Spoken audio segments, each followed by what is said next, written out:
जगात दोनच खरे ज्योतिष आहेत. इकडं तिकडं हात फिरत बसू नका. इकडं तिकडं हात दाखवत फेस रिडिंग करा, हँड रिडिंग करा, उलटा करा, पलटा करा, खडे घाला, काही घेणं नाहीये. जगात दोनच खरे ज्योतिष आहेत, मनातलं जाणणारी आई आणि भविष्य ओळखणारा बाप. फार मॅटर करते या गोष्टी. आई वडिलांची सेवा केली पाहिजे की नाही केली पाहिजे? केली पाहिजे. किती जणांचे आई वडील नाहीयेत, आई नाहीये किंवा वडील नाहीये? किती जणांची आई नाहीये? किती जणांचे वडील नाहीयेत? किती जणांचे आई आणि वडील दोन्ही पण नाहीयेत? हात वर करा.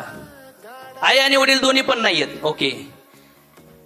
किती जणांचे आई वडील आहेत? ज्यांचे आई वडील नाहीयेत ना, लय तडफडतात यार. बघितलं ना तुम्ही बोलताना. आणि ज्यांचे आई वडील आहेत ना, त्यांना त्याची व्हॅल्यू नाहीये. आपण लहान होतो ते काम करत होते, आपण मोठे झालो तरी ते काम करत आहे, आपण कॉलेजला गेलो तरी ते काम करतायत, आपण जॉबला लागलो पहिला पगार आला तरी ते काम करतायत, आपले लग्न झाले तरी ते काम करतायत, आपल्याला बाळ झाले तरी ते काम करतायत. आज फार उतार वयात आहेत, त्यांचं कंबर दुखतंय, त्यांचे गुडघे दुखतात, दात पडायला लागले, चष्मा लागलाय, तरी पण ते काम करतायत. स्वप्न सोडा. ज्यांनी जन्म दिलाय ते तरी दिसले पाहिजेत.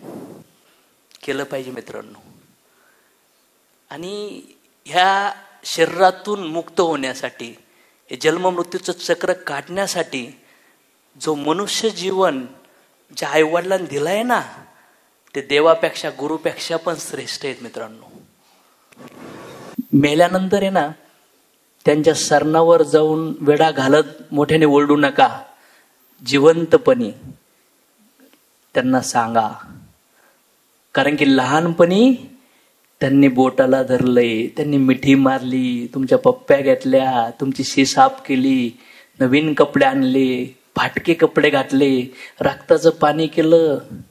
वडिलाची चप्पल फाटकी होती पण आपल्याला शाळेत बूट नवीन आणलेत, नवीन पुस्तकं आणलेत.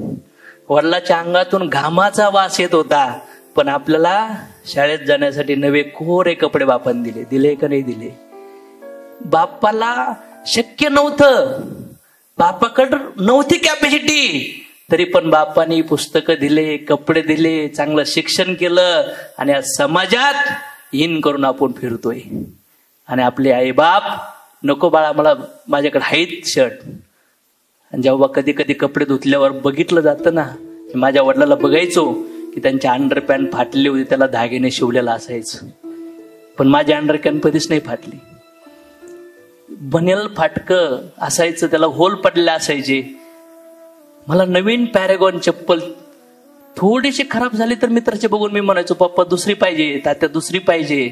आणि मी बघितलं की माझे वडील तार लावलेली चप्पल घालायचे. बापाचं प्रेम लय मोठं असतं. तर रडून नाही दाखवत. आईच दाखवू शकते, पटापटा पप्प्या घेऊन बोलू शकते, ये बाळा ये बाळा. छोट्या मोठ्या गोष्टीत आईची आठवण येतात, पण मोठ्या गोष्टीमध्ये बापाची आठवण येते. Yes or no? आज काही वडिलाच्या आई बाबा वृद्ध आश्रमात ते तडफडतात, डोळे नाही येत, ऐकायला येत नाहीये, जॉईंट पेन आहे. आणि त्यांच्या आयुष्यात सगळ्यात जास्त आठवण त्यांना त्या लेकराची येते. आणि ते लेकरं भेटायला येत नाहीये त्यांना. त्यांना रात्र रात्र झोप येत नाहीये. त्यांची इच्छा आहे की मुलांच्या मुलासोबत थोडंसं खेळावं, पण पत्नी जाऊन देत नाहीये त्यांना. नाही जाऊन द्यायचं त्यांसोबत. वृद्धाश्रम खचाखच भरून राहिलेत. गाव सोडून, घर सोडून पत्नी पोराचा संसार सुरू केलाय, पण ज्यांनी हे बीज दिलं, ज्यांनी आपल्याला जन्म दिला, आज ते एकटेच झगडत आहेत रे. लहानपणी ते आपले आईबाप होते, आता वेळ आहे आपण म्हातारपणी त्यांचे आईबाप होण्याची, त्यांच्या बोटाला पकडण्याची, त्यांच्या हाताला धरण्याची, त्यांना मिठीत धरून उभा करण्याची. त्यांची शी जागेवर होणार आहे, त्यांची सू जागेवर होणार आहे, त्यांचा डोळ्याला त्रास होतोय, त्यांच्या दातात अन्न अटकतंय, ते कडक भाकर करू शकत. हे संघर्ष आहे बापात.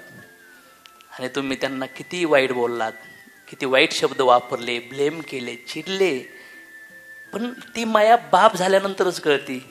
आपले पोरं, बरोबर ना?